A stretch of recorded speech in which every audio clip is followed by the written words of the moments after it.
The New Orleans Saints could save a good bit of money if they move on from do-it-all weapon Taysom Hill, but I don't think that they should. We got all of that and a little bit of lagniappe for you on today's episode of Locked On Saints.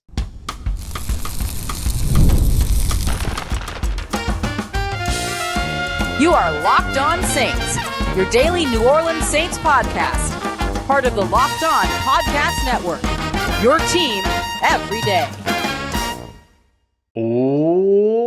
What is good, Who Dat Nation and Who Dat family? I am your host, your friend, Russ Jackson, New Orleans native, your New Orleans Saints expert and credentialed member of the media covering those New Orleans Saints as a Saints beat writer over at LouisianaSports.net and Saints analyst with WWL TV. And on today's episode of Locked On Saints, Kelvin Banks Jr. has a real opportunity to help change the New Orleans Saints offense for the better. Bub Means could be the big-bodied wide receiver that everyone's waiting for the New Orleans Saints to sign. And to kick everything else off, the New Orleans Saints could save a bunch of money by changing their car insurance. No, but by getting rid and moving on from Taysom Hill. But I don't think that they should. Let me tell you why. We got all that and much more for you on today's episode. We appreciate you very much for making us your first listen, being it every day or here on the show, which is a proud part of Locked On Podcast Network, your team every day. Thank you very much, whether it's your first time or your next time being here with us this time. The New Orleans Saints could save money by moving on from Taysom Hill, but they absolutely shouldn't. I don't really think that the Saints are in a situation to where they need to be worried about saving any more money. Now, they could do so with an eye towards trying to fix their salary cap next year, but I think they're in a good place with all of that. They're in a better place than they have been when it comes to salary cap issues over the course of the past few years. They've dug themselves a bit out of a hole here, gotten progressively better each offseason, having to cull down less and less and less. Remember, the Saints are always going to want to operate at a deficit as long as this front office is intact. Like that would still be a part of their team building pursuit and their team building rhythm, all those other things. However, at this point, they're about $20+ million over the salary cap. They got a rookie, class to sign and all that other stuff. Don't be worried about the fact that rookies haven't signed contracts yet. Those contracts will likely get signed as rookies start to report for mini camps and physicals and all those other things. But for New Orleans, they're not really in a situation where they need to keep making and restructuring contracts in order to push stuff back. Like the Saints could save around a little bit over $5.5 million if they were to restructure Taysom Hill's contract. They would save north of $10 million by designating him as a post-June 1 cut or trading him after June 1st. But I don't think that the Saints should go that route. And a big shout out to my good friend Trizzy Trace over at Saints Chat, over at Chat Sports. He kind of covered this topic and stuff like that. And I thought, you know what, I should get in on this too, because I think this is an interesting topic. But the fact of the matter is that the Saints, they don't have to move off of him. They don't have to do anything if they don't want to. They are perfectly set right now to just carry his contract through in 2025, especially if he's going to return at some point. There'd be no reason necessarily to make any adjustments to his contract, to cut him, to trade him, anything like that, unless Kellen Moore decides that he's not a part of what the Saints want to do. But why would he? Why wouldn't he be? You know what I mean? Like, why wouldn't he still be a part of what it is that you want to do? Listen to this. Taysom Hill leads the team in touchdowns since 2022 with 21. He's second in total touchdowns for the New Orleans Saints dating back to 2021 with 26. He's one behind Alvin Kamara since that season. And you might be thinking, well, yeah, because he's a quarterback and he throws touchdowns. No. These are just receiving and rushing touchdowns. In fact, you have to go all the way back to 2014, right? A running total of touchdown scoring. You have to go all the way back to 2014 to find a range of time between a date and 2024 to find a time that Taysom Hill is not in the top 2 of touchdown scoring with his 44 career rushing and receiving touchdowns. Then you have to go all the way back to 2011 to get him out of the top 3 because Jimmy Graham enters the conversation with 50. And he's only outside of the top 3 because he's number 4. That's the guy we're talking about here, right?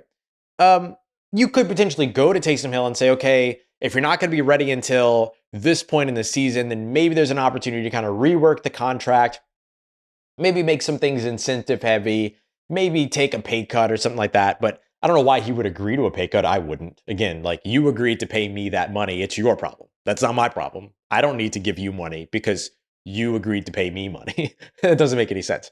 And so I don't think that he would owe the Saints that, but maybe he feels like he does. Maybe he's willing to do that. Then great. But if he's not willing to do that, power to him. No reason to say yes. And so for New Orleans, I don't think that the real kind of decision here is Taysom Hill a part of your team or is Taysom Hill not a part of your team for 2025? It's just, when is Taysom Hill a part of your team? That's really the only question you got to answer. General Manager Mickey Loomis said in his pre-draft press conference that Taysom Hill is dealing with a significant knee injury, and so it's going to take some time. Not those words exactly, but to paraphrase, he did say significant knee injury, however. And so I wouldn't expect Taysom Hill to be ready for training camp. I wouldn't expect Taysom Hill to be ready for week 1. I wouldn't expect Taysom Hill to be playing during the preseason or anything like that. Now, maybe he's at practice at some point. Maybe he shows up early in the season for that. But as of right now, I would expect kind of like September, October, November, somewhere around that point, closer to the latter half or closer to halfway through the season than closer to the beginning of the season. And remember, he could start the season on physically unable to perform, in which case he has to be off the roster for a certain amount of games. And then all of a sudden, after that 6 week, then his practice window can open and all those other things. So it could be until week 9, week 10 before he even sniffs the playing field again as an active player. Now, that's assuming that they go the bare minimum of what the PUP requirement is. You can go a little bit longer if you want to. And so New Orleans could sort of figure all of that out. But as of right now, I think they're perfectly okay carrying his cap hit as it is.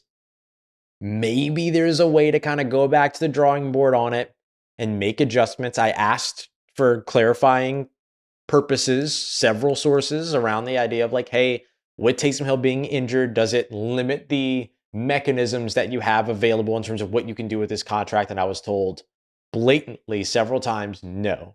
So they still seem to have everything available. They can restructure. They could go to him for a pay cut. They could rework his contract. They could renegotiate his contract, all those other things.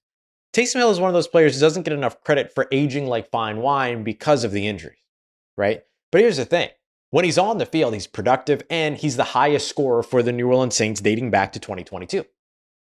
And so when I say something about him aging like fine wine, yeah, a couple of the berries might be bruised, but the wine that comes from it, still fantastic. Still fantastic. And I think you'll still see that from Taysom Hill as well. He was pretty dang good last year coming off of injury. And now he has another injury. We'll see what it's like with him coming back and things like that. It's going to depend upon how bad the knee structural damage is, right? Like if it's an ACL tear and an ACL tear only, you're in a better situation, not a great situation, but you're in a better situation in that environment and under that circumstance. But if it's an ACL tear plus additional knee damage and everything's kind of obliterated and everything like that, then it's a very different conversation at that point. But until we actually know what the extent of the injuries are, we won't speculate. If there's a chance for Taysom Hill to be back out on the field, you take that opportunity to get Taysom Hill back out on the field, and you take that opportunity to get him back out on the field in your jersey.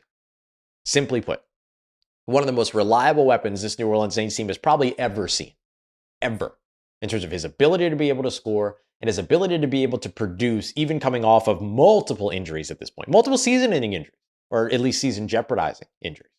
And so I say you keep Taysom Hill where he is, you figure everything out. If you want to reduce the pay and he's willing to do that, then sure. But otherwise, you're in a great spot. You're good.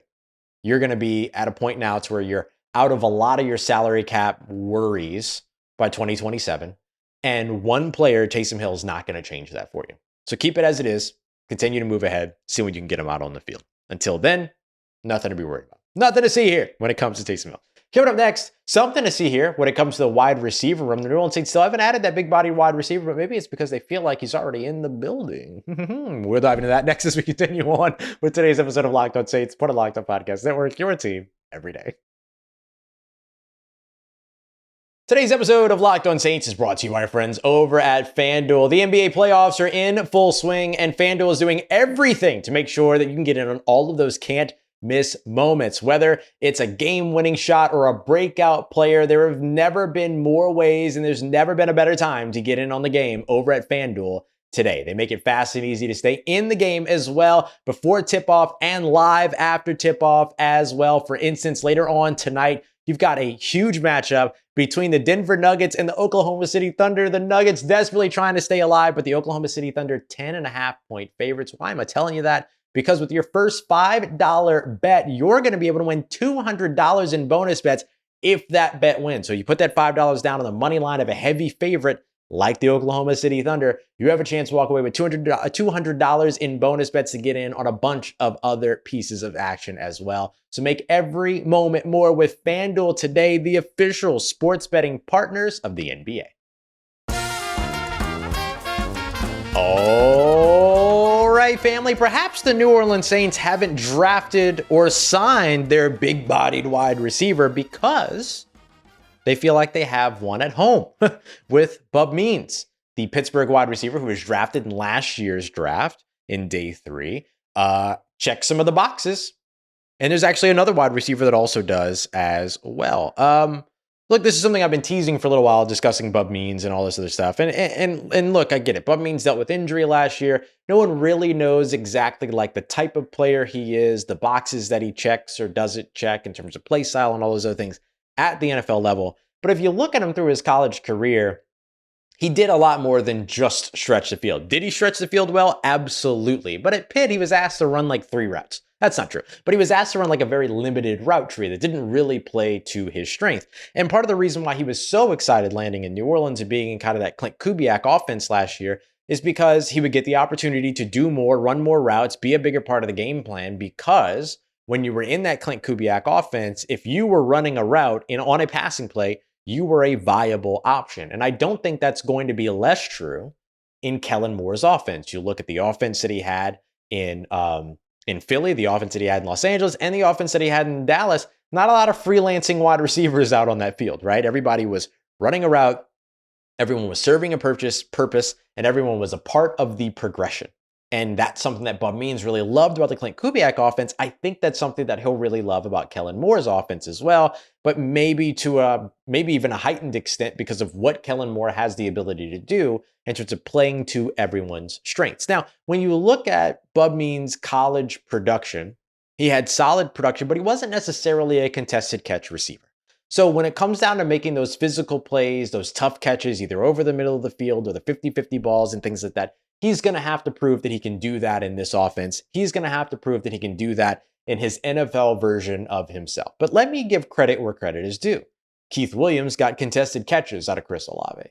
Keith Williams got contested catches out of Rashid Shaheed. In fact, both of them started making progress the year before in 2023, and then they took another step ahead in that in 2024. Maybe the percentages aren't there, but seeing them go up and be able to go out there and make some of those contested catches, make some of those circus catches, make some of those tough physical catches over the middle of the field or even downfield, you saw progress for both of those receivers in that situation. Now, of course, Chris Olave dealt with a couple of big hits, and so now we got to see he with more than his fair share of big hits. Now you got to see if he's going to be able to, not ignore all of that, but like know that he's at that risk, but still make those catches, still go out there and make those plays and all those other things. And of course, Chris Olave already participating in things like offseason workouts and stuff like that, all positive stuff around Chris Olave, it sounds like. So I'm curious to see if maybe a guy like Bub Means, who is, by the way, 6'2" and over 210 pounds. He's no slouch. He's not a small guy, right? Like he's a guy that can go out there and make those plays. And remember too, that size is a big part of it. If you can get a 6'3", 6'4" guy like Keenan Allen, 6'2", 6'3" guy like Keenan Allen, you go and get that guy, right? But we don't know if that's going to be able to happen. Where does Keenan Allen want to play? At what level does he want to be able to compete? Would he rather sign with a team that makes him a legitimate competitor right off the bat? I mean, he was willing to take a contract with the Chicago Bears last year, so maybe that's not necessarily the case. And so maybe he'd be willing to sign here in New Orleans to reunite with Brandon Staley, reunite with Kellen Moore, more importantly, all those other pieces. Maybe there's an opportunity that happens. But if it doesn't, and look, the Saints have made big signings in June over the course of the past several years, and so they could do that again. But maybe if things don't roll out that way, it could be because the Saints feel very comfortable with what they have in Bub Means. That could very well be the case. Bub plays physically in terms of the run game, wants to go out there, wants to block, wants to contribute, wants to run some of the hard routes, wants to go out there and make the tough catches, all that. It is not a lack of want when it comes to Bub Means. I mean, this guy, I have never seen someone enjoy being a part of a football team more than I've seen Bub Means enjoy being a part of the New Orleans Saints. That is very true. That is a very true statement. And I will say that over and over and over again until he proves me wrong. And he won't, because the dude is just like happy to be wherever he is. And so knowing that he has such a love for the game of football, I presume that if a guy like Keith Williams, New Orleans Saints wide receivers coach, walked up to him and said, hey, we need you to be a physical contested catch guy, Bub will say, bet. Show me where to go, twin. And he'll be out there getting it done. He says twin a lot. And so I think that that's a possible option for New Orleans. Now, they have another option too in Kevin Austin Jr. And Kevin Austin Jr. had some real standout moments with New Orleans. Even though he wasn't a guy that anybody really had on their radar before the season began, he was a guy that immediately came in after playing in the the UFL, and was like a quintessential X in the UFL. Could he play that role in New Orleans? Possibly. 6'2", 210 plus pounds. He's another one of those guys that checks the size box and certainly checks the mentality box. And that's what I want to talk about next. I mentioned that Bub Means has this like very cheerful demeanor and this very happy demeanor and all these other things. Bear in mind that what I'm highlighting there is his love for the game. But getting those guys out on the football field is an entirely different situation. These are guys that have the mentality to be physical. These are the guys that have the mentality to play bigger than they are, even though they are big. These are the guys that have the mentality to go out there and make some plays. And to an extent, you can be 6'4", 6'5", 6'6". If you don't have the mentality to play above the rim, you're not going to win above the rim. Hello, Brandon Coleman. No shots fired, but Brandon Coleman was a 6'6" guy who played like a 6 foot guy, right? If you don't have the mentality to go out there and be bigger and better than the guys in front of you, it doesn't matter if you're bigger than the guys in front of you. And so can those guys snap into that mentality so that they go out there and they play that A.J. Brown mentality type of football? I'm not talking about A.J. Brown levels of production or anything like that. I'm not trying to put those type of high expectations on guys that you don't need to do that to people. But A.J. Brown, everybody goes, well, you need a big bodied guy like A.J. Brown. You need a big body guy like A.J. Brown. A.J. Brown's 6 foot. A.J. Brown's 2 inches taller, 1 inch taller than I am.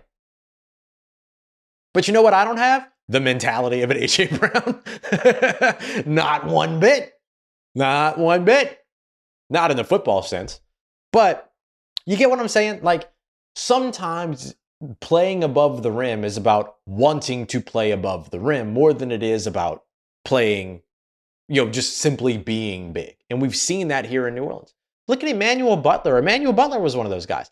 Training camp stud and standout, all those other things. Now he's balling out in the UFL, but when he was here in New Orleans, there were things that he was not able to do despite his size.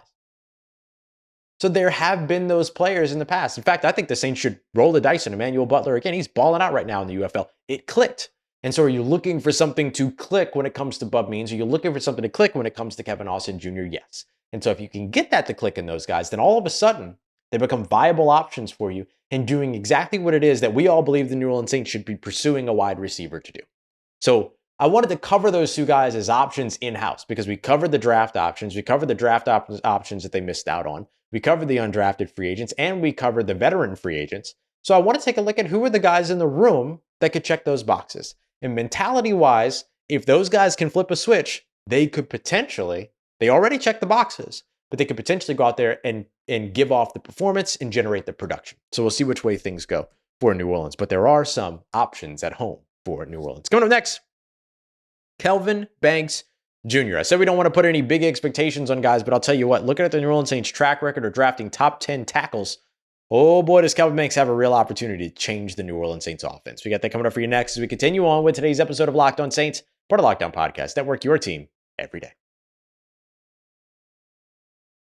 Today's episode is brought to you by the Skylight Calendar. Remember the Skylight picture frames that we all bought for our families at Christmas? Well, now you have the Skylight Calendar. I absolutely love this thing. You can say goodbye to all the sticky notes, all the messy plans scribbled on messy pieces of paper stuck onto the fridge, and all those overlapping calendar invites thanks to the Skylight Calendar, which is going to help you bring some clarity to the chaos as you and your family try to manage all of the things, all the commitments that you have, while trying to stay organized without all of the stress. Imagine it this way. And look, I'm in the same boat, right? Media availabilities, podcast recordings, radio hits, TV recordings, and plus dinner reservations, family visits, life, all of that kind of stuff you're trying to manage. Imagine all of it in a 15-inch HD display to help you stay focused without being overwhelmed. Right now, Skylight is giving $30 off to our listeners on a 15-inch calendar by going to skylightcal.com/NFL. That's skylightcal.com/NFL for $30 off of your 15-inch calendar today. That's skylightcal.com/NFL.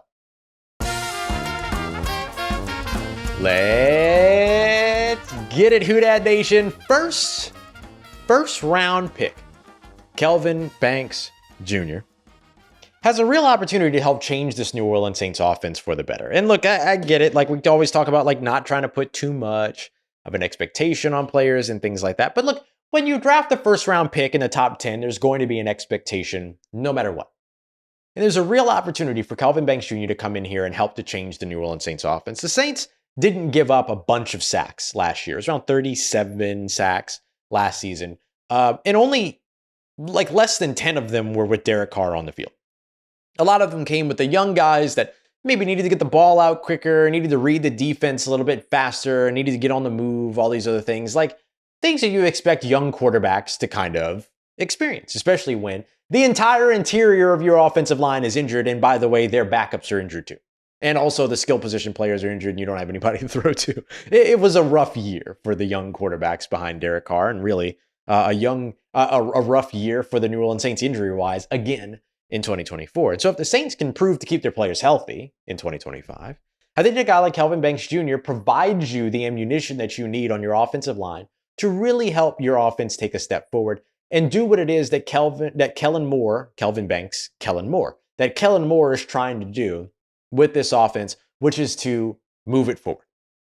More balance, more run game, more gap scheme, more inside zone, like just a little bit of everything. Like whatever players do well, that's what Kellen Moore wants to do. He coaches to his talent. He designs to his talent. And so we'll see how things progress in terms of, what the Saints do more of, what their identity is, all these other things. But Kelvin Banks Jr. will play a large role on the offensive line in ensuring that offensive identity is not only cultivated, but fostered and maintained and evolving throughout the season. If you can have your starting tackle tandem be these young, stellar guys on rookie contracts, it opens up a lot of possibilities for you. Plus, if you end up having a starting quarterback also on a rookie contract within the next couple of years, big there too. Big if true. Big win. And so the Saints could have Kelvin Banks Jr. and Taliesin Fuang, a left tackle, right tackle, respectively, put them back at their collegiate positions, and then see what happens with Trevor Penning, either as a rotational guy, a jumbo package guy, or potentially working on the interior. Kellen Moore was able to do it with Mekhi Becton. Maybe he could do it with Trevor Penning. Was that Kellen Moore? Was that Jeffrey Stoutland? I'm sure we'll find out here soon in terms of what made Mekhi Becton's transition from tackle to guard so achievable and so productive. But what Kelvin Banks Jr. does, he gives you the options. He gives you the ability to be able to help to move your system forward. And the Saints have had insane success throughout their team's history of drafting top 10 tackles. Now, they haven't done it since 1986. They haven't done it since 1998. My apologies. And so it's been a long time. Long time, shouldn't have left you. But when it comes down to the success that they've had with these top 10 tackles, it's there. You go all the way back to Jim Dombrowski, 6th overall selection in the 1986 draft, became a Saints Hall of Famer, and was a part of the team along with Jim Mora that pushed this team and that outstanding defense, a dome patrol, all that pushed this team into winning record, playoff appearance, playoff game, all those other things. They no longer were the team that, didn't win games, didn't have winning seasons, didn't make the playoffs. They were all of a sudden that team. He was a big part of that changing. Now, he entered a really good situation, but still was a big part of it. Willie Roaf was drafted at number 8 overall in the 1993 draft. Hall of Fame. Not just Saints Hall of Fame, which he was inducted in 2018, but in 2008. But in 2012, inducted into the NFL Hall of Fame. Kyle Turley was drafted number 7 overall in 1998. It was a one-time All-Pro. Now, he didn't have the Hall of Fame career of a Willie Roaf. He hasn't been inducted into the Saints Hall of Fame, but one of our favorite tackles in New Orleans Saints history, isn't he? Everything from the helmet throw to the sheer aggression and physicality and violence with which he played and protected his quarterback and protected his team. Awesome. Kyle Turley's awesome. He was awesome to watch. And so, look, does Kelvin Banks have to become a Hall of Famer in order to be a successful first-round pick? No, Kyle Turley I would call a successful first-round pick with his one All-Pro. Jim Dombrowski is not a league Hall of Fame guy, but played incredibly well for New Orleans, starting his career at left tackle, eventually playing some left guard as well, and playing incredibly well and helping that team to revitalize and change the narrative around it. That's what you're hoping to do if you're a Kelvin Banks Jr.